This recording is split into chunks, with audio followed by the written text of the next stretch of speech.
联合国安理会周五就美国阿尔巴尼亚提交的关于乌克兰局势的决议草案投票，由于俄罗斯投下否决票，决议草案未能通过。联合国秘书长古特雷斯随后表示，联合国不会放弃寻找解决乌克兰危机的办法。与此同时，美西方持续加码对俄罗斯的制裁。对此，克里姆林宫回应表示，俄罗斯将在对等基础上对西方国家实施报复性制裁。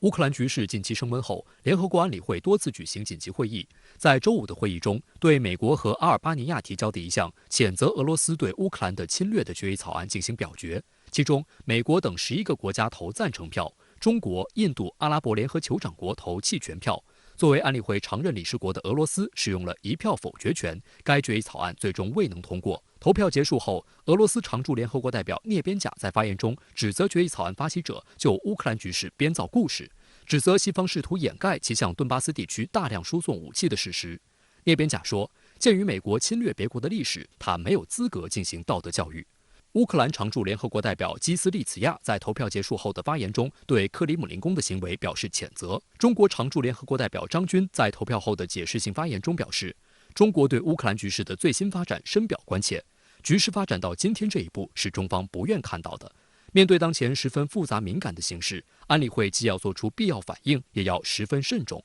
任何行动都要真正有利于化解危机，而不是火上浇油。如果处置不当，一味施压制裁，只会导致更多的人员伤亡，更大的财产损失，更复杂混乱的局面，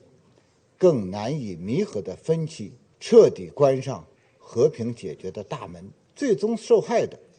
还是广大无辜民众。这样的教训十分惨痛，必须深刻汲取。基于上述，中方对决议草案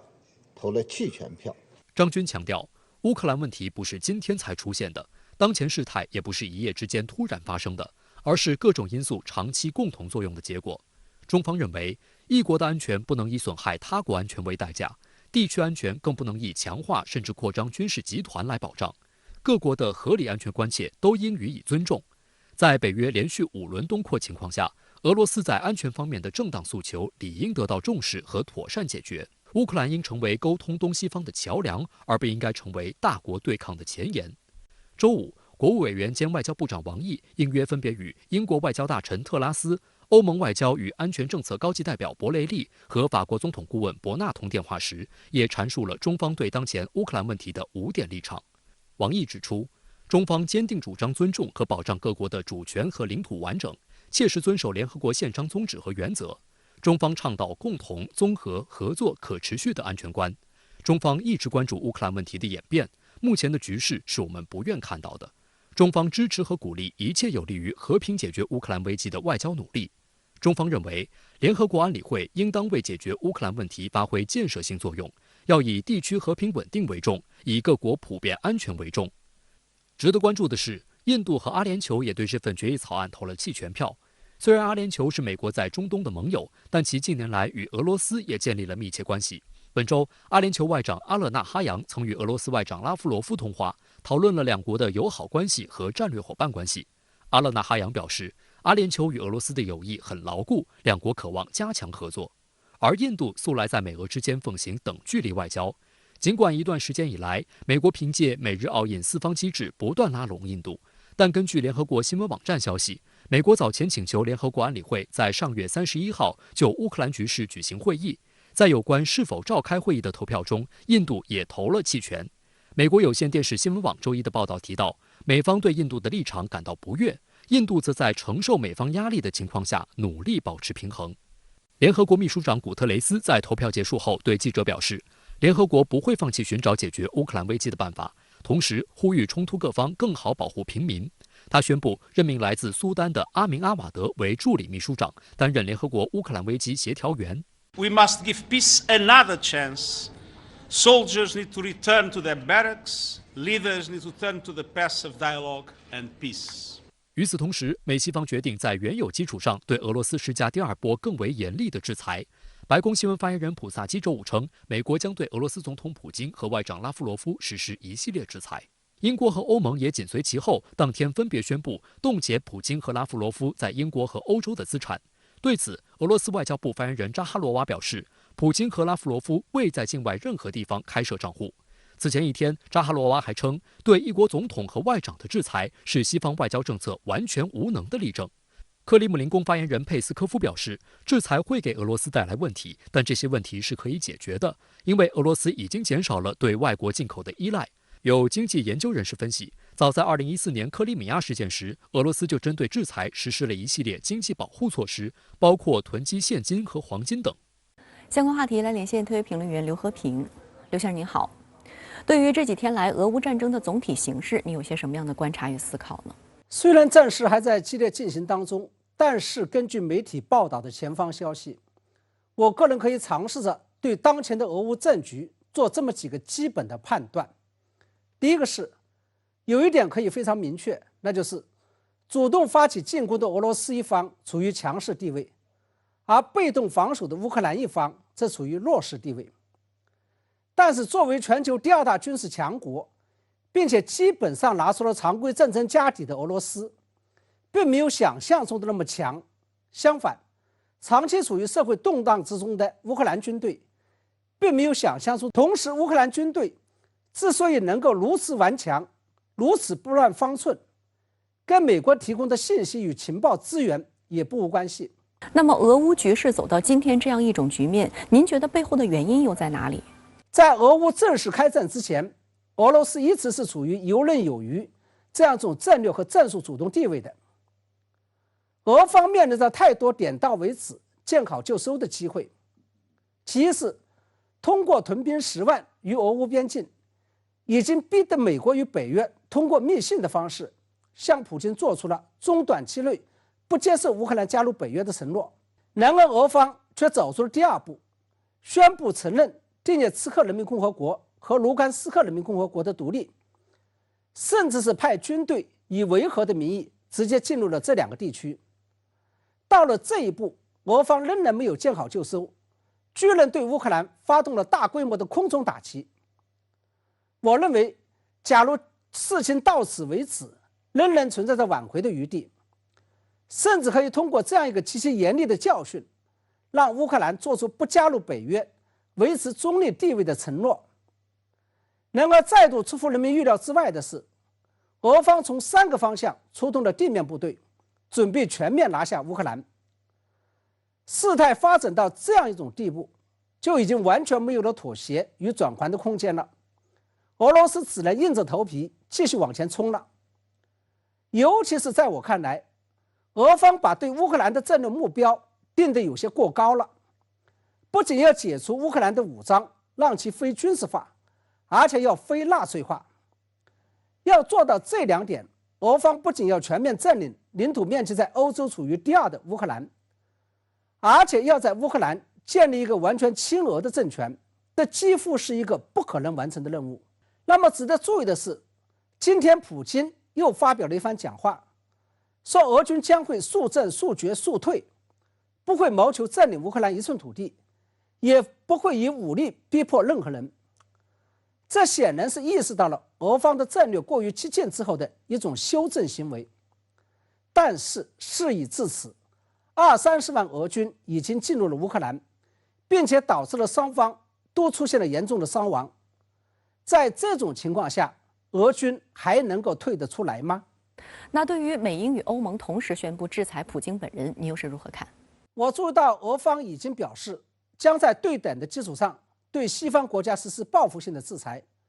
甚至不排除会与所有制裁普京或俄罗斯军队、政府与民众的国家或实体全面断绝外交关系。我认为这是俄罗斯与西方对抗出现升级的一个明显信号。除了这个之外，美国与北约还采取了一系列其他的让局势进一步升级的动作。一是在战事发生以后，仍能公然向乌克兰提供军事装备。普京早前已经警告过，所有这样做的国家将面临无法承受的后果。其二，据目前情势来看，西方国家将俄罗斯排除出 SWIFT 国际金融结算系统已经是势在必行。而俄方早前已经放话，这是对俄罗斯打出的经济核弹，其性质等同于对俄罗斯的军事宣战。那么第三，欧委会已经宣布暂停俄罗斯在欧洲委员会的代表权，这是要在政治上全面孤立俄罗斯。第四，北约已经宣布启动快速反应部队了，同时北约还声称，假如俄罗斯对北约联盟成员进行网络攻击，北约将会做出军事回应。北约甚至还威胁说，俄罗斯不要忘了，他们也是一个核联盟。我认为这些动作都是在把俄罗斯一步步逼向死胡同。所以我们看到，继几天前举行了战略武器大演习之后，有西方媒体报道称，这2天俄罗斯已经在调动其洲际导弹和战略核武器了。所以接下来我们不得不担心，假如双方继续相互鄙视下去，会爆发第3次世界大战吗？尤其是会引发一场毁灭人类的核战争吗？毕竟在俄罗斯正式向乌克兰发动攻击之前，也没有几个人能料到今天这样一种结局。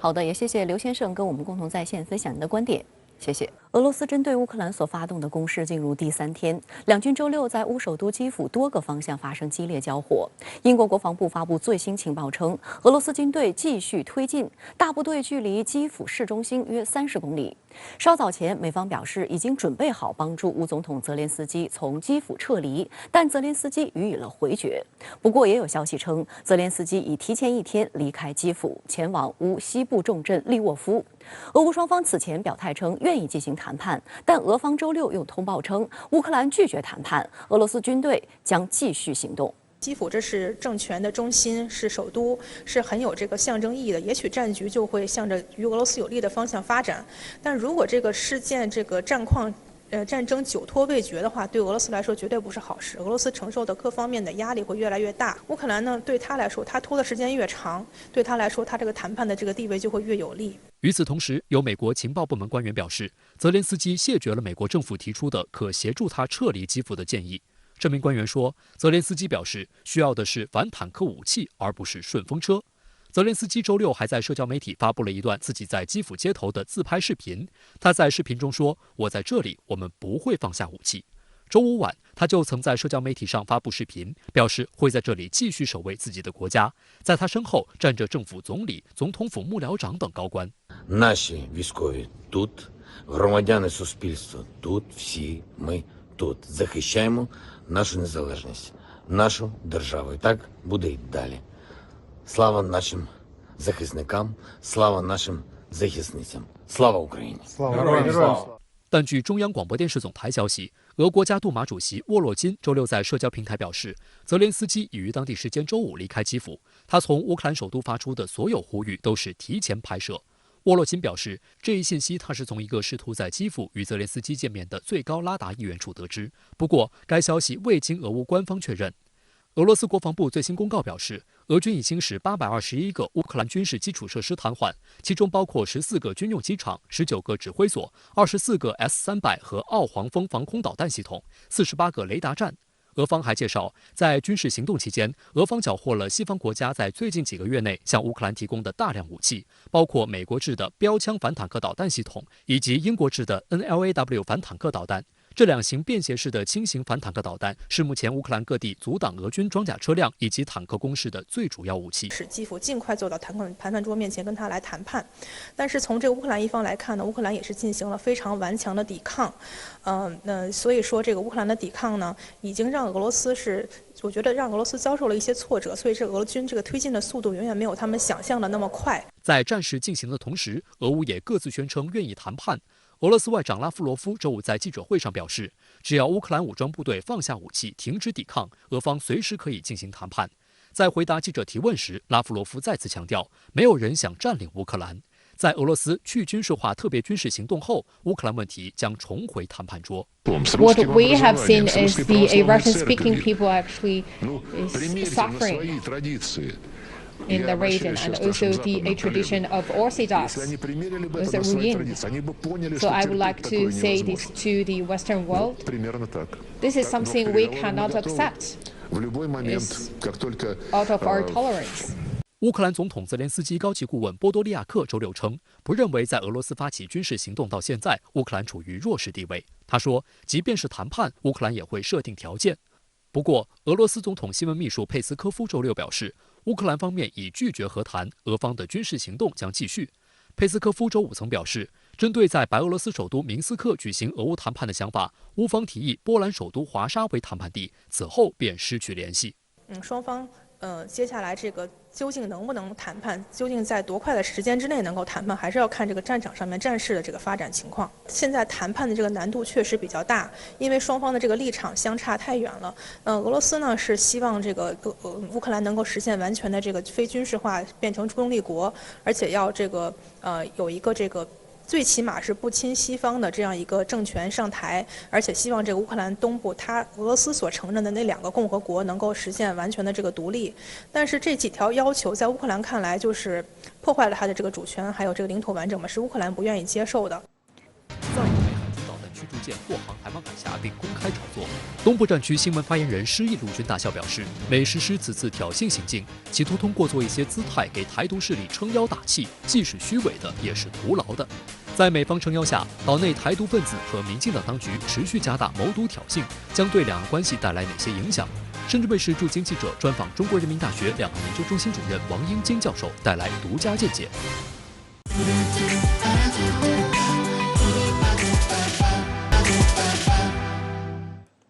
欢迎回来。周六，美海军驱逐舰被发现正在穿航台湾海峡，是今年以来的第2次。事实上，在美国部分政客不断打台湾牌、妄图以台制华的背景下，岛内台独分子和民进党当局持续加大谋独挑衅，这将对两岸关系和台海局势的走向带来哪些影响？深圳卫视驻京记者专访中国人民大学两岸研究中心主任王英金教授，带来他的独家见解。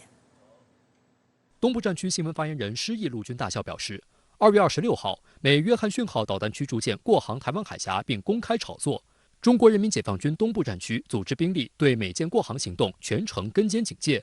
美实施此次挑衅行径，企图通过做一些姿态给台独势力撑腰打气，这既是虚伪的，也是徒劳的。战区部队随时保持高度戒备，坚决捍卫国家主权安全和地区和平稳定。据南海战略态势感知平台官方微博发布的消息，周六上午，美海军拉尔夫·约翰逊号驱逐舰的 AIS 信号出现在台湾海峡南部，显示其正在由南向北穿越台湾海峡。美海军一架 EP-3E 电子侦察机在台湾海峡南口提供情报支持。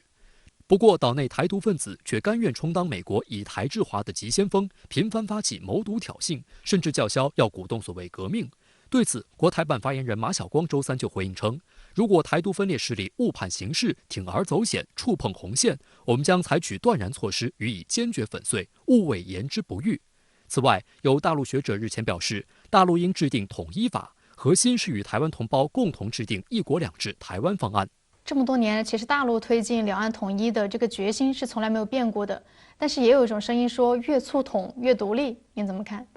其实啊，这种说法呢，是台湾制造统一空步的一个结果。大家都知道，台湾为了拒统，采取了各种各样的措施。你比如说，军事拒统、法律拒统、宣扬拒统、心理拒统。事实上，台湾当局的这些歪曲宣传，也的确收到了他们想要的某些效果。那在这样的一个情势下，也就出现了大陆越促统，台湾越拒统的一个奇怪的现象。既然如此，我们的一国两制如何在台湾落地啊？我们要有定力、信心和耐心，只是时候未到。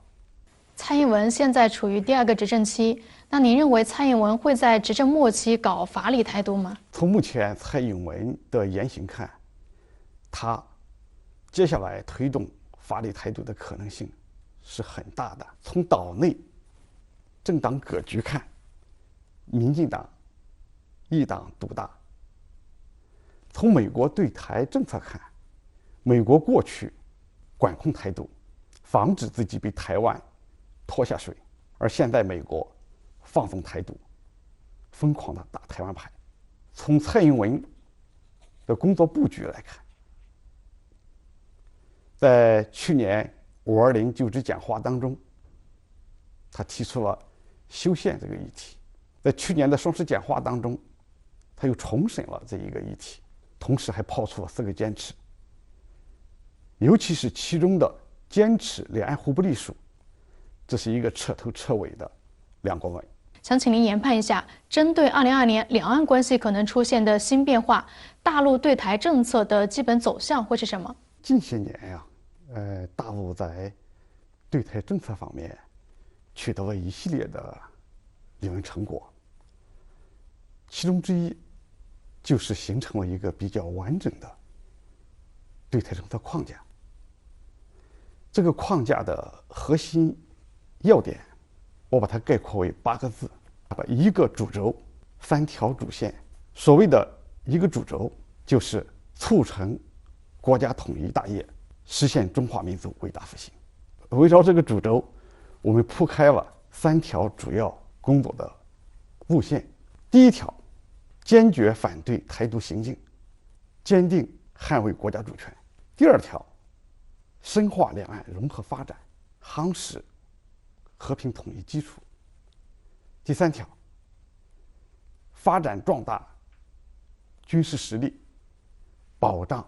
统一最终实现。在来势凶猛的第5波疫情面前，香港各界展现出同心抗疫的使命和担当。针对大量初步确诊者滞留在社区的情况，一支由香港的士司机组成的抗疫的士车队近日投入服务，免费接送确诊患者。深圳卫视驻港记者就来到了车队的控制中心，并全程体验抗疫的士司机邓师傅的工作。接下来，请随我们的镜头走进这群生命摆渡人。为满足新冠肺炎患者就诊出行需求，香港特区政府运输及房屋局连同的士业界设立专属的士车队，为新冠轻症患者提供免费接送服务。约300辆抗疫的士已于上周5投入运营，车身统一贴有蓝底白字的抗疫专用必须预约的特定标识。有需要的求诊者可通过专门的预约网站或电话登记服务，预约往返香港特区医管局指定的9家诊所。周6上午，深圳卫视驻港记者来到抗疫的士车队所属的控制中心探访。香港的士车行车主协会永远会长吴坤成介绍，车队每天的工作时间是朝8晚6，工作人员每天早上7点多就会开始准备，除了安排当日订单，还会提前规划次日的工作。虽然服务初期由于部分市民重复预约，曾出现混乱的情况，但现在已经得到改善，预約訂單也逐步提升。咁佢哋每日大約嘅處理嘅即係嗰個預約情況咧，都有2000幾宗嘅。咁完成每日嚟講咧，都接近即係1700幾宗。我哋見啲叫做前線司機嘅揸車嘅師傅咧，我叫做即係呢叫抗疫大使。咁佢哋亦都有顆心去做，起碼佢唔係淨係講報酬，佢有顆心願意去做。希望慢慢嘅疫情會降低咧，令到各方面咧，即係香港而家個疫情方面慢慢會消退。我哋嘅服務開始做到咁上，我哋覺得都係做到幫到社會係我哋嘅己任咯。吳坤成介紹，每天出車前，專屬車隊司機都必須根據特區政府提供的指引，做足防護措施才可投入服務，包括需使用快速抗原測試做自我檢測，確保測試結果呈陰性才可上崗。工作期間必須穿上防護裝備，包括口罩、防護服、手套等。呢咁嘅裝備我哋每日都俾充足佢，譬如話4件衫啊、4個口罩啊、手套啊，所有初生日都係俾佢咁用嘅。務求做到第一保護到司機，第二都保護到乘客嘅安全咧。整體嚟講咧，將個服務咧盡量做得嚟比較流暢啲、安心啲。的士司機鄧師傅從本月18號服務上線以來，已經連續9天接送確診患者。鄧師傅表示，從2003年非典疫情開始，他一直都有參與患者的接送服務。因為常年練習武術並兼職拳擊教練，有較好的身體素質，得到家人的同意後，就參與到本次的抗疫的士車隊服務中。我只係同我太太住嘅。咁啊，太太初期聽到我話要參加呢個工作咧，佢都係比較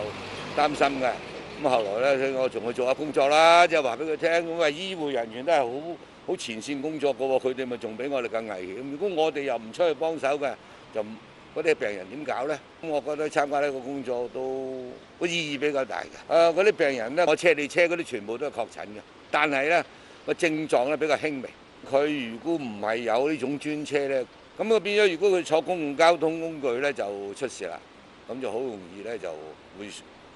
擴散出去傳播。咁有我哋咁幫佢手咧，我覺得係一件好事。鄧師傅每天會接送8到10名患者，遇到部分患者情绪焦虑時，他還會遵循指引，在不與患者接觸的情況下，盡量安撫他們的情緒。雖然我哋有指引咧，就唔能夠同客人傾太多接觸咁樣，但係接觸我哋就冇。但係我都會適當咧，都會同佢哋傾幾句偈嘅，咁安撫一下佢哋，將我哋自己對呢個病嘅認知咧，都同佢哋談一談，咁等佢哋安心一啲，唔使咁恐慌。當如果個家庭個染疫嘅人數係多過3個人嘅話咧，咁就需要咧揾一架大啲嘅車，咁所以咧就安排咗呢個小巴同中巴嚟提供呢方面嘅服務咧。我哋好感謝中央政府啦派咗好多支援嘅人員咧，係嚟到香港咧，而家協助緊起一啲隔離嘅設施同埋方艙醫院呢一類嘅工作。咁要呢啲嘅設施咧落成咗之後，先至能夠將有需要嘅病人咧，盡快送咗去呢啲隔離或者需要醫治嘅地方。呢個染疫的士咧，或者係嗰啲小巴、中巴咧，佢係第一個同個乘客有隔離，第二咧就係佢有晒所有嘅預防嘅措施。開車嘅時間必須要開晒窗咁每一程咧之後要清潔，佢自己每日要檢測。我哋提供咗好多呢啲保護設施俾佢，亦都教咗個程序。我哋都為佢哋提供咗咧就係個人嘅保險。係保障佢個入息嘅損失因為咧，如果佢喺呢個過程裏邊，佢不幸佢都被感染嘅話咧，咁當然佢要入去醫院啦。咁香港醫療費用咧就係政府會承擔啦。咁但係佢因為要入咗去14日隔離去醫治，佢就變咗冇入息咧。我哋係有個保險咧，係去保障佢有保持翻佢應有嘅一啲嘅入息嚟解，即係變咗佢唔需要擔心啊。相關話題來連線特約評論員張思南，張先生您好。香港特區醫管局主席范鴻齡認為，香港醫療系統幾乎肯定無法面對未來病例繼續激增和方艙醫院的需求，希望中央能盡快派以1000人為單位的醫護團隊來港支援，才有望解決問題。您對此如何看？主持人好。根據特區政府衛生署衛生防護中心數據，從2月1日報告新增確診129例，到2月26日報告新增17063例，累計確診111119例。其中82315例在過去2週內感染，佔比達74%。疫情形勢不可謂不嚴峻。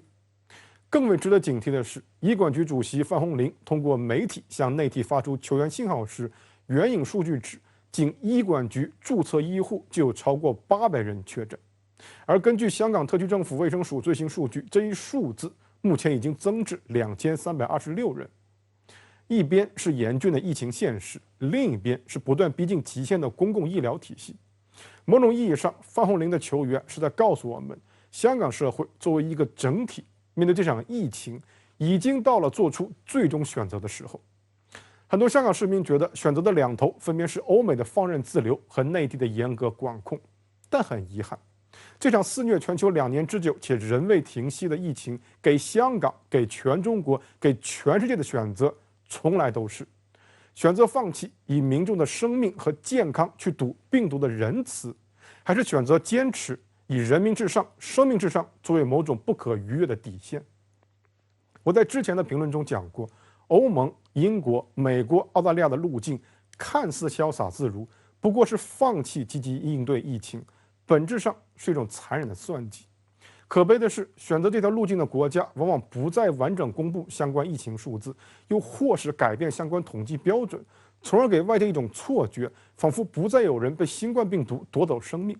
而香港有其內生制度優勢，又背靠內地14億同胞無條件的援助支持。事實上，就在范鴻齡發出求援信息之時，廣東省已經籌備了1000人規模的醫護團隊，準備赴港支援。香港因此在本質上不同於西方社會，只要不選擇躺平，香港就一定能夠看到最終的希望。所以對於范鴻齡的求援，一方面我因為看到香港當前嚴峻的疫情局勢而感到焦慮，但另一方面我也感到一絲振奮。積極求援代表特區政府，尤其是醫管局願意直面問題，而唯有直面問題才能最終戰勝問題。香港疫情形勢嚴峻，近期深圳疫情防控壓力也非常大。那作為深圳市民，我們應當以怎樣的心態來看待香港當前的疫情和對香港無條件的援助支持？這是一個非常現實的問題。第一，我注意到有一些內地輿論因為疫情而對香港產生了某種負面情緒。就广东省近来新增的案例而言，这些案例与香港有没有关系？我认为不能武断地说有，也不能武断地说没有。但问题是，这个问题在当前这个节点是没有意义的。这也是为什么我们一定要旗帜鲜明地反对抗击疫情你不行，千里播毒你最行这种论调，因为没有人是自愿感染上病毒的。我们要消灭病毒，而不是摧毁感染病毒的人。第二，在内地疫情防控局面复杂的当下，我们为何要义无反顾地支援支持香港？我在之前的评论中提及，作为中国人，就经济金融角度，我们输不起香港的防疫之战；就社会公益角度，也不应该输掉香港的防疫之战。今天，我想换一个角度来论述这个问题。自2021年以来，为何我国始终在与疫情进行持续的斗争？一言以蔽之，就是西方世界放弃管控疫情的恶果开始显现。从境外输入病例到跨境冷链、跨境邮件携带病毒，中国境内每出现的一例患者，对应的是世界范围内不计其数的确诊者的传播扩散。我们为什么要全力支援支持香港抗疫？不只是因为香港是香港，香港抗疫是中国抗疫的重要一环，更是因为香港是中国接入世界的重要端口。通过香港，我们在向世界清楚表明一个态度：我们要贸易，我们要开放，我们不要闭关锁国。但是这一切需要所有人承担起各自抗疫的责任，而不是让人类社会的联通沦为病毒传播的途径。毕竟在人类与病毒的殊死战斗中，我们无法与病毒谈判。无论卑劣与否，西方可以选择掩耳盗铃，但中国唯有选择做好自己，警钟长鸣，为全人类保有一份积极对抗病毒的态度与希望。好的，也谢谢张先生跟我们共同在线分享您的观点，谢谢。我们来连线在深圳卫视香港演播室的驻港记者罗代娇。代娇你好，给我们介绍一下香港的最新情况，特别是急增的病例数给医疗系统带来了巨大的压力，特区政府如何应对呢？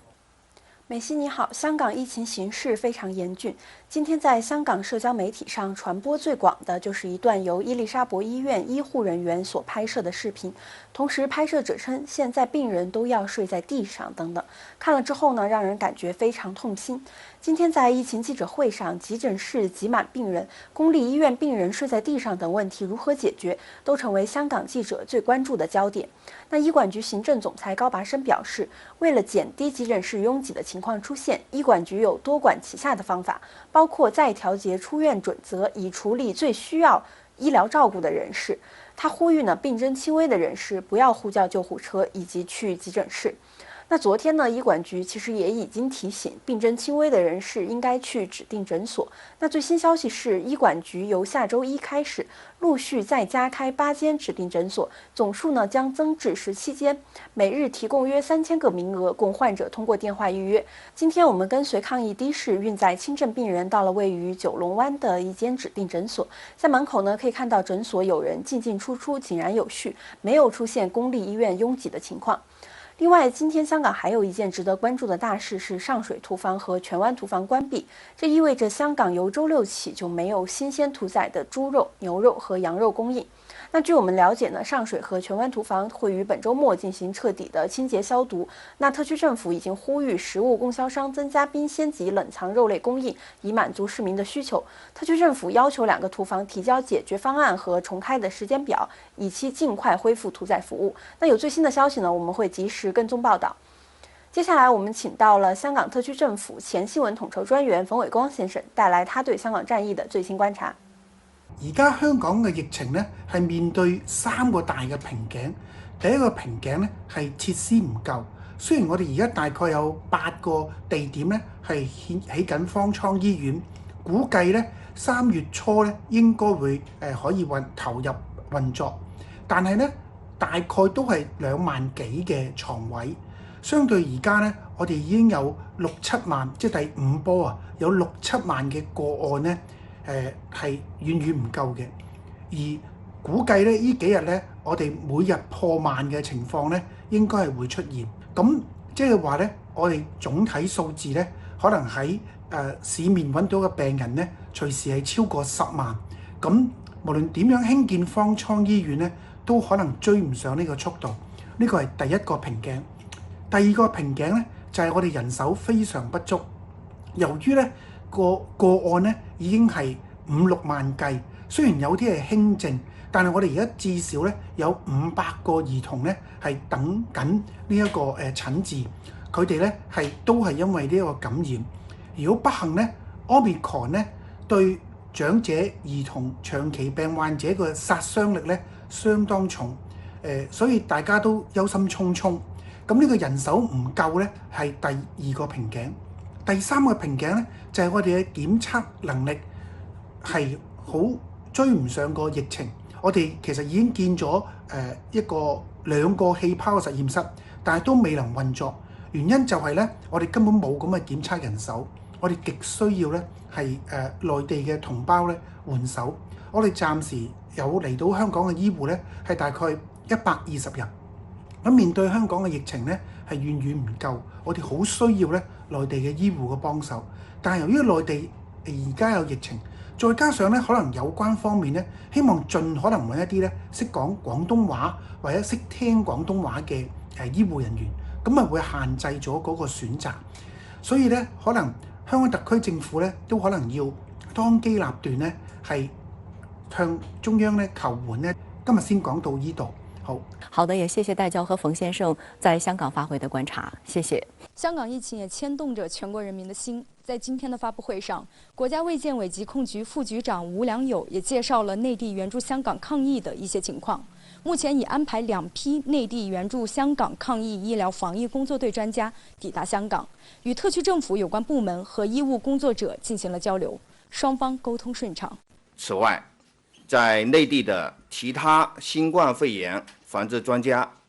每天都會與援港專家組進行視頻連線的交流，對香港抗疫工作提出建議。潭尾方艙醫院施工現場超過800名工人分24小時3更工作。青衣方艙醫院預計於開工後約1週率先交付使用，可安排約3000個隔離單位。與此同時，內地援港物資正加速赴港，珠三角各大港口紛紛開通供港防疫物資綠色通道，為相關船舶實施優先查驗，保障出境通關零等待。除海上快線外，深圳正在研究推進開通深港跨境鐵路運輸線路，為深港兩地商貿企業提供更多的運輸方式選擇。連日來，深圳各界也用不同方式支持香港抗疫。周六下午，深圳市龍崗區委統一戰線工作部舉行同心助力香港抗疫捐贈儀式。此次活動共捐贈180餘萬港幣，以及80餘萬份核酸快速檢測試劑、15萬個 N95 口罩等一批防疫物資。這一次，香港第5輪疫情爆發，其實我們也是非常關注的，也是立刻就決定，立刻支援香港。那立馬就聯繫了我們在香港的一個經銷商，那麼將我們的新冠抗原檢測試劑，馬上就發往香港。這次呢，香港同胞有難，我們挺身而出，是一個我們中華兒女應該做的事情。此外，在深的各香港鄉親社團也廣泛組織有關志願服務，關心慰問困難年老染疫會員。現在香港疫情非常嚴峻，得到我們家鄉政府大力支持，發動愛心人士、企業捐資捐物，非常感謝。本輪香港疫情中有大約80%確診患者屬輕微病徵，很多香港市民自己在家檢測出陽性後，沒辦法立刻與醫生交流。得知相關情況後，香港深圳青年總會與香港精英會共同在 iMedi 平台上發起免費視像問診服務，計劃為至少2000名已確診新冠患者提供免費線上問診。為降低傳染風險，我們充分發揮網絡的力量，通過 iMedi 醫療平台為2000多名新冠患者提供免費視頻的問診服務，並提供相關醫療物資的資源，希望以此能舒緩部分香港公共醫療機關應診的壓力。iMedi 是一個由香港創業團隊創辦的線上醫療平台，通過人工智能和大數據技術，與醫療專家深度合作，為香港本地患者提供線上預約、視頻問診、智能醫生配對等服務。面臨此次香港嚴峻疫情，香港深圳青年總會與平台創始團隊立即行動，各展所長，為香港抗疫助一臂之力。下一步，香港深圳青年總會將積極組織在深香港成員，為香港獨居老人或困難群體持續提供所需的醫療服務，並團結更多深港兩地力量，全力支持香港打贏這場抗疫戰。一河之隔的深圳近期也在全力以赴穩控疫情。不少在深的港籍居民和港资企业也积极报名投身到一线防控工作中，用行动书写血脉浓情。周六上午，位于河套福宝园区的一处核酸采样点，市民正有序做检测。在工作人员当中，就有来自辖区港资企业的员工身影。我们总共派出了16人出来，就分3工种，一个是负责人员的排队啊，一个是负责信息采集，一个是负责样板采集。